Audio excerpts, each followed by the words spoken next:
Employ delete करेंगे लेकिन address उसका मेमोरी में सेव रह जाएगा, तो उसकी कोई ख़ास तुक नहीं बनती। तो हमारे पास अब दो क्लासेस हैं जिनको हमने कंपोजिशन से सॉल्व करना है, एक एम्प्लॉय की और एक एड्रेस की। तो सिंपल सी क्लासेस हैं। एम्प्लॉय क्लास में हमने एम्प्लॉय क्लास का नेम, आईडी और address as an instance variable रखना है। एड्रेस बेसिकली जो है वो एड्रेस क्लास का ऑब्जेक्ट होगा। हमने एक कंस्ट्रक्टर लिखना है जो कि पैरामीटराइज कंस्ट्रक्टर होगा, जो कि सारे वेरिएबल्स को इनिशियलाइज करेगा, और एक टू स्ट्रिंग का मेथड लिखना है एम्प्लॉय क्लास में। दूसरी जो हमारे पास क्लास है एड्रेस, वो भी सिंपल क्लास है। उसमें एड्रेस में हमें स्ट्रीट नंबर, सिटी और कंट्री एम्प्लॉय का मेंशन करना होगा एज एन इंस्टेंस वेरिएबल। एक कंस्ट्रक्टर लिखना होगा पैरामीटराइज जो इन तीनों वेरिएबल्स को इनिशियलाइज करेगा, और एक टू स्ट्रिंग का मेथड लिखना होगा जो कि एड्रेस ऑब्जेक्ट को डिस्क्राइब करेगा। अब हमने मेन की टेस्ट एक क्लास लिखनी होगी जिसमें हमने मेन मेथड में बेसिकली इन दोनों जो अलग अलग क्लासेस बनाई है एम्प्लॉय और एड्रेस की, इन दोनों के रिलेशन को कंपोजिशन के थ्रू कोडिंग में शो करना होगा कि ये दोनों जो है आपस में कंपोजिशन के रिलेशन से लिंक्ड है। तो उसके लिए हमने क्या करना है कि दो तरीक़ों से टेस्ट क्लास के अंदर मेन में हमने ऑब्जेक्ट क्रिएट करने हैं। पहली इंपॉर्टेंट चीज़ ये है कि ये कंपोजिशन से रिलेटेड है, तो इसमें आपने क्या करना है कि एम्प्लॉय क्लास के 5 ऑब्जेक्ट क्रिएट करने हैं, और वो 5 ऑब्जेक्ट के आपने एरे के थ्रू क्रिएट करने हैं, सिंपल एरे जिस तरह हमने एरे पढ़ी हुई है एरे ऑफ ऑब्जेक्ट्स की, और इसको कंपोजिशन के थ्रू हल करना है। दूसरा यही काम कि आपने यही जो दो क्लासेस लिखी हुई हैं इनके ऑब्जेक्ट एम्प्लॉय के क्रिएट करने हैं, लेकिन थ्रू डायनामिक एरे क्रिएट करना है। यानी अगर आपको नंबर ऑफ एम्प्लॉयज़ नहीं पता कि फर्म को कितने एम्प्लॉयज़ ज्वाइन करेंगे, तो आपको फिक्स एरे से आप उसको इनिशियलाइज नहीं कर सकते, आप उसे डायनामिक एरे के साथ इनिशियलाइज करेंगे। जितने एम्प्लॉयज़ ज्वाइन करेंगे उतनी एरे का साइज़ बड़ा होता जाएगा, जितने एम्प्लॉयज़ छोड़ के जाएंगे तो उतने हमारे पास एरे का साइज़ क्या होगा, छोटा होता जाएगा। तो इसका सोल्यूशन हम देखते हैं कोडिंग में। तो मैं आपके साथ नेटबियंस की स्क्रीन शेयर कर देती हूँ।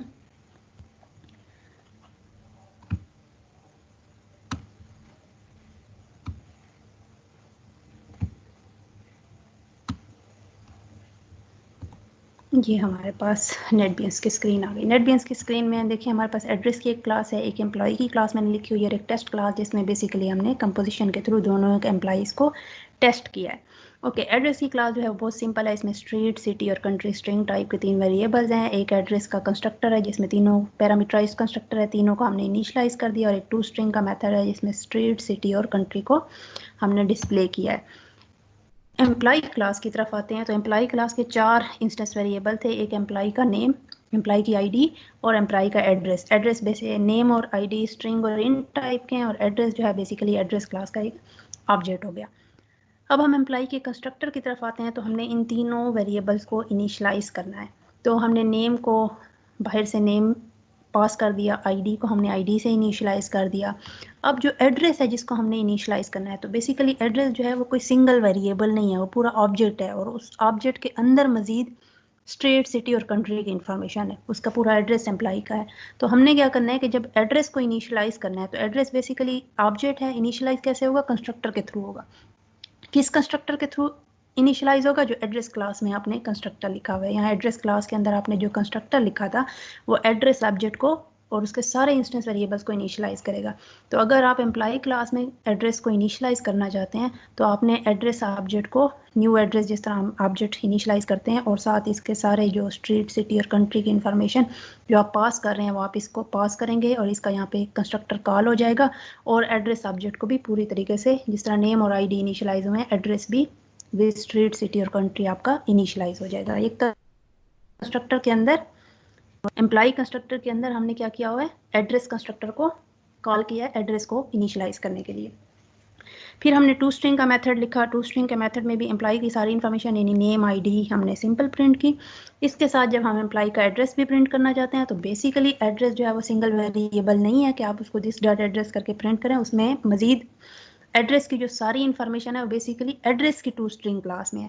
तो हमने एड्रेस को प्रिंट करने के लिए क्या किया, एड्रेस डॉट टू स्ट्रिंग का मेथड कॉल किया, और ये जो टू स्ट्रिंग का मेथड है ये एड्रेस के ऑब्जेक्ट के साथ कॉल किया, तो ये टू स्ट्रिंग का मेथड एड्रेस क्लास का टू स्ट्रिंग का मेथड कॉल हो जाएगा। यानी नेम, सिटी प्रिंट, ये स्ट्रीट, सिटी और कंट्री को प्रिंट कर देगा एड्रेस के।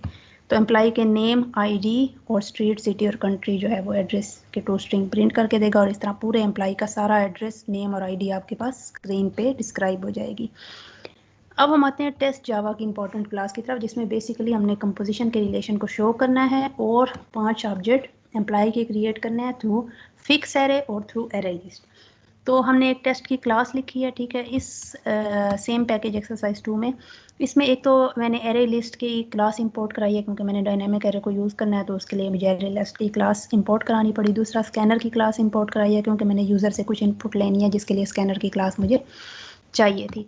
टेस्ट क्लास में हमने मेन का मेथड लिखा है। मेन मेथड में हमारा जो काम था कि हमने 5 एम्प्लॉय क्रिएट करने हैं।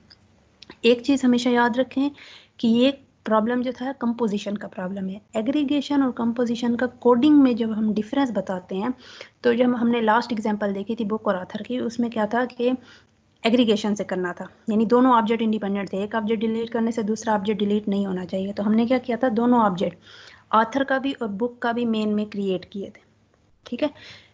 कंपोजिशन में क्या होता है, जब एक ऑब्जेक्ट दूसरे पे स्ट्रांगली डिपेंडेंट होता है, तो उसमें हम सिर्फ एक क्लास के ऑब्जेक्ट को क्रिएट करते हैं। यानी एम्प्लॉय क्लास मेन है, एड्रेस उसको जस्ट इन्फॉर्मेशन के तौर पे चाहिए एड्रेस का ऑब्जेक्ट। तो यहाँ पे हम एम्प्लॉय और एड्रेस दोनों के ऑब्जेक्ट नहीं क्रिएट करेंगे। मेन में 2 क्लासेज में से सिर्फ मेन क्लास का हम ऑब्जेक्ट क्रिएट करेंगे एम्प्लॉय के। और क्वेश्चन में बताया गया कि एम्प्लॉय के 5 ऑब्जेक्ट क्रिएट करने हैं। यही बेसिक डिफरेंस है कि कंपोजिशन में आप एक क्लास के ऑब्जेक्ट क्रिएट करेंगे, दूसरी क्लास का ऑब्जेक्ट क्लास के अंदर ही इनिशियलाइज होगा और डिक्लेयर होगा। तो हमने एम्प्लॉय क्लास की एरे क्रिएट की 5 एम्प्लॉयज़ की। हमने 0 से 4 तक जो है वो लूप चलाई है, और एम्प्लॉय का नेम, आईडी, स्ट्रीट, सिटी और कंट्री जो है वो यूज़र से पूछे हैं। और जो जो यूज़र ने इन्फॉर्मेशन दिया उसके अकॉर्डिंग हमने एरे का जो फर्स्ट एलिमेंट है एम्प्लॉय ऑफ आई, उसको new employ name, ID, street, city, country जो यूज़र ने बताया वो उसको पास कर दिया। यहाँ पे एम्प्लॉय का कंस्ट्रक्टर कॉल होगा, नेम आईडी असाइन करेगा, स्ट्रीट, सिटी, कंट्री जो है वो एड्रेस के कंस्ट्रक्टर को कॉल करते हुए असाइन कर देगा। इस तरह लूप दूसरी दफ़ा चलेगी तो एम्प्लॉय 1 को असाइन हो जाएगी, लूप तीसरी दफ़ा चलेगी तो एम्प्लॉय 2 को वैल्यूज असाइन हो जाएंगी। और आईडी जो है ये हमने यूज़र से नहीं ली, बल्कि लूप के अकॉर्डिंग चलाई है कि अगर लूप आई की वैल्यू 0 है तो आईडी, यानी पहला एम्प्लॉय है तो आईडी उसकी 1 होनी चाहिए।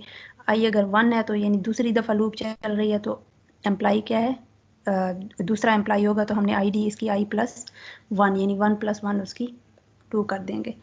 बाकी चीज़ें हमने यूज़र से पूछी हैं। इसके बाद हमने क्या करा कि जब हमारे पास एम्प्लॉय के 5 ऑब्जेक्ट क्रिएट हो गए, तो हम उनकी वैल्यूज़ को देखना चाहें तो हमारे पास टू स्ट्रिंग का मेथड है, जो कि बेसिकली क्या करेगा, सारे ऑब्जेक्ट्स को डिस्प्ले करेगा। तो हमने क्या किया है कि यहाँ पे 5 ऑब्जेक्ट्स हैं, तो हमने क्या किया कि 5 ऑब्जेक्ट्स के लिए employ I dot to string को कॉल किया। ये लूप 5 दफ़ा चलेगी, तो 5वें एम्प्लॉय के टू स्ट्रिंग कॉल होगा और 5वां एम्प्लॉय की आपके पास इंफॉर्मेशन क्या होगी, डिस्प्ले होगी। इसी तरीके से ये तो हो गया सिंपल फिक्स एरे के साथ आपने फंक्शन को कॉल किया, ठीक है। इसके साथ हमारे पास क्या है कि अगर हम एम्प्लॉय की डायनामिक एरे क्रिएट करते हैं, एरे लिस्ट एम्प्लॉय टाइप की हमने डायनामिक एरे का नाम रखा है और उसको हमने एरे लिस्ट के थ्रू क्रिएट किया है। तो अब हमारे पास जो लूप है वो क्या है कि 0 से 4 तक हमने लूप चलाई है, और इसमें हमने जो है यूज़र से नेम, आईडी, बिल्कुल वैसे ही उसका सिटी, कंट्री और स्ट्रीट इन्फॉर्मेशन पूछ रहे हैं। और जो भी इंफॉर्मेशन यूज़र एंटर कर रहा है वो हम एम्प्लॉय की जो ऑब्जेक्ट है EMPL उसमें हम वैल्यूज़ न्यू एम्प्लॉय के तौर पे डाल रहे हैं। और ये जो हमारा EMPL है बेसिकली हमारे एम्प्लॉय का ऑब्जेक्ट है, और इसको हम जो हमारी डायनामिक एरे है, डायनामिक एरे का नाम है। तो डायनामिक एरे में जो भी वैल्यू ऐड करनी होती है तो हम E.add के फंक्शन से करते हैं। तो E.add के फंक्शन में हम जो भी एम्प्लॉय का ऑब्जेक्ट है EMPL वो हम इसमें ऐड कर रहे हैं 1 by 1 5 टाइम्स। ये आपके पास E.add का फंक्शन कॉल होगा और 5 दफ़ा आपके पास नए एम्प्लॉय इसमें ऐड होते जाएंगे। 5 से भी डिफरेंट भी हो सकते हैं, और यहाँ पे मैंने लूप 5 दफ़ा चलाई है तो ये 5 एम्प्लॉय क्रिएट करेगा। इसी तरीके से अगर हमने उनकी वैल्यूज़ को शो कराना है तो हमने क्या करना है कि डायनामिक एरे का नाम है, एरे से कोई भी एलिमेंट देखना है तो उसके लिए आपने गेट का फंक्शन कॉल करना है E.get। आई उसका इंडेक्स बताएगा, यानी 0 है तो पहला एम्प्लॉय, 1 है तो दूसरा एम्प्लॉय, 2 है तो तीसरा एम्प्लॉय, उसकी इन्फॉर्मेशन। फिर डॉट टू स्ट्रिंग, यानी पहले एम्प्लॉय के साथ टू स्ट्रिंग का फंक्शन, दूसरे एम्प्लॉय के साथ टू स्ट्रिंग का फंक्शन, और इस तरह हम सारे एम्प्लॉयज़ के साथ टू स्ट्रिंग का फंक्शन कॉल करेंगे। और इसमें जो कंपोजिशन का कंसेप्ट है ये है कि एम्प्लॉय क्लास आपने ऑब्जेक्ट क्रिएट किया, उसी को इनिशलाइज किया, उसी को डिस्प्ले किया, फ़र्क सिर्फ इसमें एग्रीगेशन से फ़र्क सिर्फ ये है कि आपने एम्प्लॉई क्लास को क्रिएट किया, एम्प्लॉई क्लास के कंस्ट्रक्टर को कॉल किया। जब एम्प्लॉई क्लास के कंस्ट्रक्टर में आप जाते हैं तो वहीं पे आपके पास क्या होता है कि कंस्ट्रक्टर के अंदर आपने क्लास के अंदर आपने एड्रेस का ऑब्जेक्ट डिक्लेयर किया, क्लास के अंदर आपने एड्रेस का ऑब्जेक्ट इनिशलाइज किया, और एम्प्लॉई का ऑब्जेक्ट जब क्रिएट हुआ तो एड्रेस क्रिएट हुआ, इनिशलाइज हुआ। जब आप एम्प्लॉई के ऑब्जेक्ट को डिलीट कर देंगे तो ये एड्रेस भी खुद ब खुद मेमोरी से उसकी बाकी इंफॉर्मेशन नेम और आईडी के साथ डिलीट हो जाएगा। अगर हम इस कोड को चेक करना चाहें तो मैं इसकी थोड़ी वैल्यू थोड़ी कर देती हूँ ताकि चेक करना आसान हो जाए। सिर्फ 2 एम्प्लॉइज़ के लिए इसको रन करती हूँ।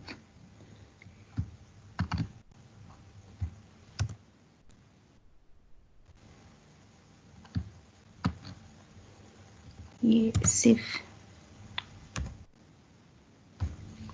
2 एम्प्लॉइज़ के लिए रन होगा, और ये जो है इसको मैं प्रिंट कर लेती हूँ ताकि आपको समझ। सिस्टम डॉट आउट डॉट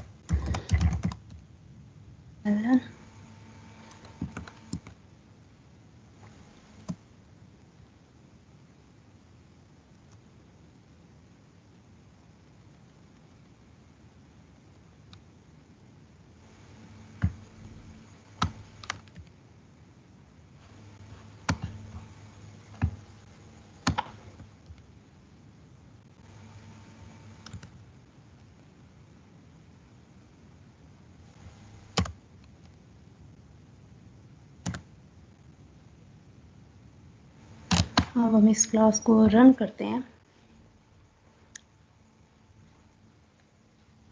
ये देखें यूजिंग एरे। पहले सबसे पहले हम फिक्स एरे से कर रहे हैं, तो पहले एम्प्लॉई का हमसे नाम पूछा गया। Let's suppose employee is Maheen, street number is street number चले कोई भी एक्स है। एंटर सिटी ऑफ एम्प्लॉई हमारे पास बिहाड़ी हो गया। एंटर कंट्री ऑफ एम्प्लॉई हमारे पास पाकिस्तान हो गया। दूसरे एम्प्लॉई की इंफॉर्मेशन है वो है हमारे पास मारिया, इसका जो स्ट्रीट नंबर है वो है वाई। सिटी ऑफ एम्प्लॉय है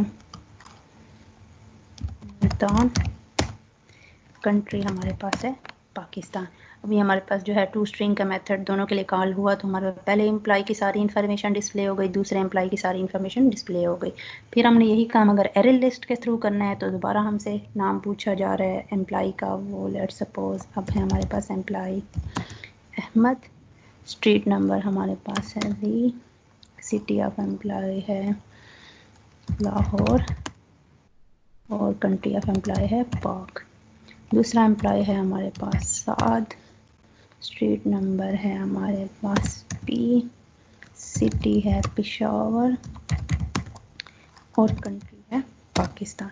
तो ये हमारे पास जो है वो एरे लिस्ट के थ्रू भी हमारे पास सारी इन्फॉर्मेशन जो है वो शो हो गई है। यानी एम्प्लॉय का नेम, आईडी और एड्रेस में अगेन फिर उसकी सारी स्ट्रीट नंबर, सिटी और कंट्री, क्योंकि आपने एम्प्लॉय के टू स्ट्रिंग मेथड में स्ट्रिंग का टू स्ट्रिंग मेथड कॉल किया था। ओके, होपफुली आपको इन 2 वीडियो लेक्चर से एग्रीगेशन और कंपोजिशन के 2 जो एक्सरसाइज हैं वो क्लियर हो गए होंगे। बाकी हम स्लाइड्स की तरफ आ जाते हैं। स्लाइड्स में जो है वो 2 और एग्जांपल्स भी हैं। वो अब आप लोग अगर आप लोगों को अभी तक कुछ प्रॉब्लम्स थी भी तो होपफुली क्लियर हो गई होंगी, तो वो मैं आपको थोड़ा सा गाइड कर देती हूँ। तो वो 2 आप खुद सॉल्व करने की कोशिश करें ताकि ये बिल्कुल ना हो कि मैं ही सॉल्व करती रहूँ और आप लोगों से सॉल्व ना हो।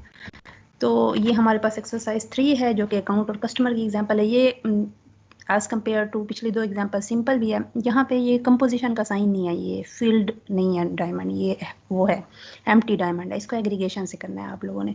तो अकाउंट हैज़ कस्टमर, अकाउंट की क्लास क्रिएट करें, उसमें ये सारे फंक्शन लिखें और ये वेरिएबल्स लिखें। कस्टमर की क्लास लिखें जिसकी सारी इंफॉर्मेशन और सिंपल से फंक्शंस हैं वो यहाँ लिखे हुए हैं। दोनों के लिए आप टेस्ट की क्लास लिखें। टेस्ट की क्लास में आपने इसको एग्रीगेशन से सॉल्व करना है, कंपोजिशन से नहीं करना। एग्रीगेशन से जब आप इसको सॉल्व करेंगे तो आपको क्लियर है एग्जांपल एक्सरसाइज 1 की एग्जांपल से कि आपने अकाउंट और कस्टमर दोनों के ऑब्जेक्ट, अकाउंट के ऑब्जेक्ट भी मेन में क्रिएट करें मेन मेथड में, और कस्टमर का ऑब्जेक्ट भी मेन में क्रिएट करें। फिर जो अकाउंट का ऑब्जेक्ट है उसको कस्टमर का ऑब्जेक्ट एज एन इंस्टेंस आपने पास करना है। यहाँ पे एरे यूज़ नहीं करनी है। देखें एक अकाउंट का एक ही कस्टमर है, एरे नहीं यूज़ करनी। तो आपने उसको क्या करना है कि सिंपल इसको सॉल्व कर लें पास करके। ऑब्जेक्ट पासिंग जो है आपको पिछली 2 एग्जांपल से क्लियर हो गई होगी। एग्जांपल जो 4 है उसमें आपके पास इनवॉइस और कस्टमर, यानी कस्टमर है और उसका बिल है अगर उसने कोई शॉपिंग किया, ठीक है। तो इनवॉइस हैज कस्टमर, तो इनवॉइस के अंदर, बिल के अंदर कस्टमर की भी डिटेल होगी। तो ये भी सिंपल है, कोई एरे आपने कस्टमर की यूज़ नहीं करनी, सिंपल एक इनवॉइस का एक ही कस्टमर होगा। तो इनवॉइस की क्लास के ये फंक्शन होंगे जो बहुत सिंपल हैं, ये आपने कोड कर लेने हैं। और कस्टमर की क्लास भी बहुत सिंपल सी है, इसको भी कोड कर लेना है। उसके बाद आपने टेस्ट क्लास लिखनी है। इन दोनों के दरमियान भी एग्रीगेशन से आपने इसको सॉल्व करना है। एग्रीगेशन में इनवॉइस क्लास का भी ऑब्जेक्ट बनाएंगे मेन में, और कस्टमर क्लास का भी ऑब्जेक्ट बनाएंगे। फिर इनवॉइस के क्लास के ऑब्जेक्ट को, के कंस्ट्रक्टर को आपने कस्टमर का ऑब्जेक्ट क्या करना होगा, पास करना होगा, और वो इसमें कॉपी हो जाएगा। और फिर इस तरीके से आपने इसको क्या कर लेना है, सॉल्व कर लेना है। तो ये यहाँ पे लिखा हुआ है। अच्छा, दूसरी जो मेन क्लास में आपने ऑब्जेक्ट क्रिएट करने हैं कस्टमर और इनवाइस के, तो वो आपने ऑब्जेक्ट जो है वो एक नहीं क्रिएट करना, मल्टीपल क्रिएट कर लें, ताकि आपको एरे ऑफ ऑब्जेक्ट्स यूज़ करना आ जाए, ठीक है। तो आपने क्रिएट जो है different objects of invoice class जो है वो यूजिंग एरे लिस्ट के कर लें, डायनामिक एरे, यानी आपको नहीं पता कि कितने ऑब्जेक्ट आपने इनवाइस क्लास के बनाने हैं, तो एरे लिस्ट के थ्रू आप उसको क्रिएट करें पिछली एग्जांपल की तरह, और दोनों क्लासेस को क्या कर लें, टेस्ट कर लें। ओके, और ये जो होमवर्क है ये अब आप लोगों की असाइनमेंट होगी, और आप लोगों ने इसको कंप्लीट करके मुझे क्या करना है, टाइम पे ईमेल कर देना है। और ईमेल जो है वो आप लोगों ने पहले सीआर को फॉरवर्ड करनी है, और उसके बाद सीआर जो है वो मुझे ईमेल कर देगा जिप फाइल में। ओके, अभी के लिए इतना ही। अपना ख्याल रखें। अल्लाह हाफ़िज़।